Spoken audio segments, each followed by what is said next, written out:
Assalamualaikum warahmatullahi wabarakatuh. Perkenalkan, nama saya Najwa Zahra Zakia. Dan saya Naila Sakinah Sudia Hidayat. Jadi kami akan mempresentasikan tentang clipping yang berjudul Perkembangan dan Pertumbuhan Anak Remaja. Ada beberapa hal penting yang akan kami sorot dalam clipping kami. Pertama, kami akan menjelaskan tentang pengertian. Yang kedua, kami akan menjelaskan tentang perkembangan yang mempengaruhi anak remaja. Ketiga, kami akan menjelaskan tentang ciri-ciri anak sehat. Keempat, kita akan menjelaskan tentang gangguan kesehatan. Yang kelima, kami akan menjelaskan tentang pemanfaatan waktu luang. Dan yang keenam dan terakhir, kami akan menjelaskan tentang pola hidup sehat. Assalamualaikum warahmatullahi wabarakatuh. Saya Nevaldora El Karimah akan menjelaskan tentang pengertian perkembangan dan pertumbuhan di masa remaja dan juga pemanfaatan waktu luang. Baik, saya di sini akan menjelaskan tentang pengertian dari perkembangan dan pertumbuhan. Apa sih itu perkembangan dan pertumbuhan? Jadi, perkembangan adalah proses peningkatan yang ada pada diri seseorang yang bersifat kualitatif atau sulit diukur. Contohnya, ketika seseorang bertambah dewasa, ia tidak hanya bertambah berat dan tinggi badan saja, namun kemampuan bicara, kecerdasan, dan ketangkasannya juga meningkat. Contoh dalam kehidupan sehari-hari adalah nenek dan kakek dulu mampu bekerja keras ketika muda. Namun, kini setelah memiliki cucu, tidak bisa selincah dahulu. Sedangkan pertumbuhan adalah proses peningkatan yang ada pada diri seseorang yang bersifat kuantitatif atau bisa diukur. Contohnya, bertambahnya tinggi badan, bertambahnya lebar panggul, bertambahnya jumlah gigi, dan bertambahnya berat badan. Contoh dalam sehari-hari adalah pada nenek dan kakek. Mereka pernah kecil dan muda seperti kita, kemudian semakin besar setelah melalui fase anak-anak dan remaja. Namun, setelah dewasa, mereka berhenti tumbuh dan cenderung menurun hingga lanjut usia. Pemanfaatan waktu luang. Waktu luang bisa dimanfaatkan untuk berbagai aktivitas. Salah satunya untuk kesehatan.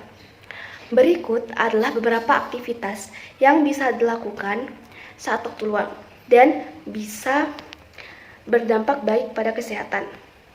Yang pertama adalah tidur. Waktu luang bisa dimanfaatkan untuk tidur. Walau terkesan sepele, namun tidur memiliki banyak manfaat untuk kesehatan. Tidur sebaiknya pada malam hari, lamanya yaitu 6 jam. Tidur merupakan cara yang paling baik untuk beristirahat, karena kurang tidur maka kesehatan tubuh akan terganggu. Gejala-gejala umum dari kurang tidur antara lain kelopak mata sayu, pucat, muka muram, badan lemah, atau kurang bergairah. Ada 5 manfaat dari tidur, yaitu pertama, tidur dapat meningkatkan sistem kekebalan tubuh. Yang kedua, tidur bisa meningkatkan konsentrasi serta produktivitas sehari-hari ketika melakukan aktivitas. Yang ketiga adalah tidur bisa menurunkan resiko terkena stroke serta penyakit jantung. Yang keempat, tidur bisa menurunkan depresi. Dan yang terakhir adalah tidur bisa membuat emosi serta interaksi sosial menjadi lebih baik. Yang kedua adalah rekreasi. Rekreasi bisa dilakukan untuk mengisi waktu luang. Contohnya adalah pergi ke kebun binatang, pantai, museum, atau tempat lainnya. Rekreasi juga sangat baik untuk kesehatan. Berikut adalah beberapa manfaat dari rekreasi. Yang pertama, rekreasi bisa membuat orang hidup lebih lama karena tujuan dari rekreasi adalah bersenang-senang. Yang kedua, rekreasi bisa mengurangi risiko penyakit jantung serta stroke. Yang ketiga, rekreasi bisa membantu mengurangi bahkan mengobati masalah punggung. Yang keempat, rekreasi bisa mengurangi tingkat stres dan depresi. Yang kelima, rekreasi bisa meningkatkan rasa percaya diri. Yang ketiga, waktu luang juga bisa dilakukan dengan berolahraga. Contohnya adalah berlari atau naik sepeda dan lain sebagainya. Berikut manfaat dari berolahraga. Yang pertama, menurunkan risiko penyakit jantung, stroke, dan diabetes. Yang kedua, menyehatkan jantung.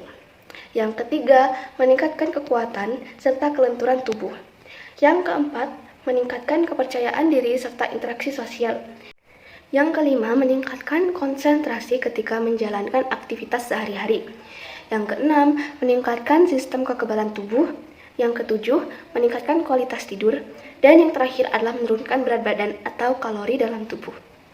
Waktu luang juga bisa dimanfaatkan untuk menjalankan hobi. Hobi adalah kegiatan yang dilakukan saat waktu luang. Tujuan dari kegiatan tersebut adalah untuk menghibur dan menenangkan pikiran. Misalnya, memelihara ikan hias, menanam bonsai, membuat kerajinan tangan, dan masih banyak lagi. Assalamualaikum warahmatullahi wabarakatuh. Nama saya Kanza Salsabila Budianto akan mempresentasikan tentang pola hidup sehat. Hidup sehat adalah kebiasaan hidup yang terbebas dari masalah kesehatan fisik dan psikis. Manfaat pola hidup sehat akan terasa jika kita menerapkan kebiasaan ini dalam kehidupan sehari-hari. Pola hidup sehat menjadi hal penting yang harus diterapkan agar fungsi tubuh tetap terjaga dengan baik. Contoh pola hidup sehat dalam kehidupan sehari-hari. 1. Mendapatkan tidur yang cukup setiap hari. 2. Menjaga kebersihan rumah. 3. Minum air putih yang cukup. 4. Mencuci tangan dengan sabun dan air bersih. 5. Rajin mengonsumsi buah dan sayur. 6. Rutin melakukan aktivitas fisik. 7. Selalu menggunakan air bersih. 8. Hindari stres. 9. Menguras genangan air secara rutin. 10. Tidak merokok. 11. Jangan lewatkan waktu sarapan. Saya akan menjelaskan tentang ciri-ciri anak sehat. Ciri-ciri anak sehat ada dua, yaitu adalah ciri-ciri anak sehat jasmani dan rohani. Berikut adalah ciri-ciri anak sehat secara jasmani. Yang pertama, aktif melakukan kegiatan fisik. Aktivitas fisik merupakan kegiatan apapun yang membuat anak menggerakkan tubuhnya. Contoh aktivitas fisik adalah bermain dan berolahraga, seperti berjalan, berlari, berenang, atau bersepeda. Yang kedua, pertumbuhan yang baik. Setiap anak memiliki laju tumbuh kembang yang unik atau berbeda. Meski demikian, penambahan tinggi dan berat badan yang normal pada anak akan meningkat secara proporsional. Pertumbuhan pesat biasanya akan terjadi saat pubertas, yaitu usia 8-13 tahun pada anak perempuan dan 10-15 tahun pada anak laki-laki. 3. Tampilan fisik yang sehat. Tampilan fisik yang sehat pada anak bisa berupa kulit tampak sehat, tidak terlalu kering, berbentol, atau korengan. Rambut juga tidak rontok, kulit kepala tidak berkutu, serta kuku dalam keadaan bersih dan tidak mudah patah. Ini ciri-ciri anak sehat secara jasmani. Sekarang mari kita beralih kepada ciri-ciri anak sehat secara rohani. 1. Emosi stabil. Anak sehat secara mental akan menunjukkan perilaku yang baik dan sopan. Anak tidak akan menunjukkan sikap agresif terus-menerus. Emosinya juga cenderung stabil, jarang sedih, serta tidak menarik diri secara tiba-tiba. 2. Ceria dan percaya diri. Anak sehat bersikap ceria dan menikmati hidup. Selain itu, anak sehat juga merasa percaya diri dan tidak memiliki kekhawatiran atau kecemasan berlebihan. 3. Mudah bergaul. Ciri-ciri anak sehat secara mental biasanya mudah bergaul dengan lingkungan baru atau teman sebayanya. Mudah belajar. Anak sehat tidak mengalami kesulitan berkonsentrasi, sehingga mudah mengikuti belajar di sekolah serta berminat mencoba hal-hal baru. 5. Cukup istirahat. Anak sehat dapat tidur nyenyak dan cukup setiap harinya.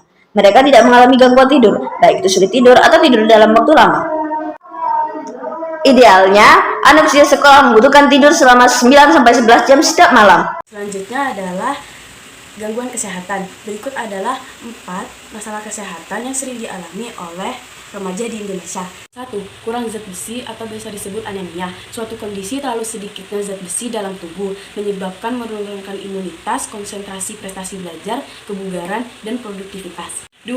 Kurang tinggi badan biasa disebut stunting. Stunting adalah kondisi gagal tumbuh akibat kekurangan gizi di 1000 hari. Kondisi ini berefek jangka panjang hingga anak dewasa dan lanjut usia. 3. Kurang energi kronis kurus. Remaja yang kurus atau kurang energi kronis bisa disebabkan karena kurang asupan zat gizi. Kondisi remaja kurang energi kronis meningkatkan risiko berbagai penyakit infeksi dan gangguan hormonal yang berdampak buruk di kesehatan. Bukan obesitas. Obesitas pada remaja adalah kondisi serius yang berlangsung jangka panjang, bahwa penting untuk mengatasi fenomena ini sesegera mungkin agar tidak makin mengganggu kualitas hidup mereka. Selanjutnya adalah gangguan mental yang muncul di masa remaja. 1. Gangguan emosi. Gangguan emosi umumnya muncul pada masa remaja. Selain depresi atau kecemasan, remaja dengan gangguan emosi bisa mengalami sifat mudah marah, frustasi, atau marah secara berlebihan. Gangguan emosi juga dapat menimbulkan gejala fisik seperti sakit perut, sakit kepala, atau mual. 2. Masalah perilaku. Masalah perilaku pada masa kanak-kanak merupakan penyebab utama kedua gangguan mental pada remaja. Masalah perilaku ini juga dapat memengaruhi kinerja sekolah dan beresiko menimbulkan perilaku. 2. Masalah perilaku. Masalah perilaku pada masa kanak-kanak merupakan penyebab utama kedua gangguan mental pada remaja. Masalah perilaku ini juga dapat memengaruhi kinerja sekolah dan berisiko menimbulkan perilaku kriminal pada remaja. 3. Gangguan makan. Gangguan makan biasanya muncul pada masa remaja dan dewasa muda. Gangguan makan berisiko merusak kesehatan dan seringkali muncul bersamaan dengan depresi, kecemasan, atau penyalahgunaan zat. 4. Psikosis. Gejala psikosis paling sering muncul pada akhir masa remaja atau awal masa dewasa. Psikosis juga bisa menimbulkan stigma negatif di masyarakat atau pelanggaran hak asasi manusia. 5. Menyakiti diri sendiri hingga bunuh diri. Ada sejumlah faktor risiko yang memicu perilaku bunuh diri pada remaja, misalnya penggunaan alkohol yang berbahaya, pelecehan di masa kanak-kanak, dan hambatan dalam mengakses. Assalamualaikum warahmatullahi wabarakatuh. Nama saya Nadia Mulia. Hari ini saya akan menjelaskan tentang faktor pertumbuhan dan perkembangan yang mempengaruhi anak remaja. Keturunan fisik dapat diturunkan kepada anak melalui gen orang tua. Ini mempengaruhi semua aspek fisik melalui mata, tekstur rambut, warna kulit, dan lain-lain sehingga mempengaruhi perkembangan secara negatif. Jenis kelamin. Pertumbuhan anak laki-laki dan perempuan memiliki cara yang berbeda. Terutama saat pubertas, laki cenderung lebih tinggi dan kuat, namun anak perempuan lebih cepat tumbuh dewasa, berbeda dengan laki-laki. Laki-laki sedikit lebih lama untuk tumbuh dewasa. Untuk selanjutnya, hormon termasuk dalam sistem endokrin dan memenuhi berbagai fungsi tubuh anak. Ini diproduksi di kelenjar yang berbeda, terdapat di bagian tubuh tertentu. Ketidakseimbangan hormon juga bisa mengakibatkan cacat, obesitas, masalah perilaku, dan beberapa penyakit lainnya. Untuk lingkungan, kondisi geografis tempat tinggal anak, lingkungan sosial, keluarga, dan teman sebenarnya adalah faktor lingkungan yang berperan penting dalam perkembangan anak. Nutrisi. Makanan yang bernutrisi dibutuhkan tubuh untuk membangun dan memperbaiki dirinya sendiri. Tumbuh kembang anak dapat memicu gizi buruk jika dalam jangka panjang bisa menyebabkan diabetes, penyakit jantung, dan lain-lain. Terapkanlah pola makan sehat seperti vitamin, mineral, protein, karbohidrat.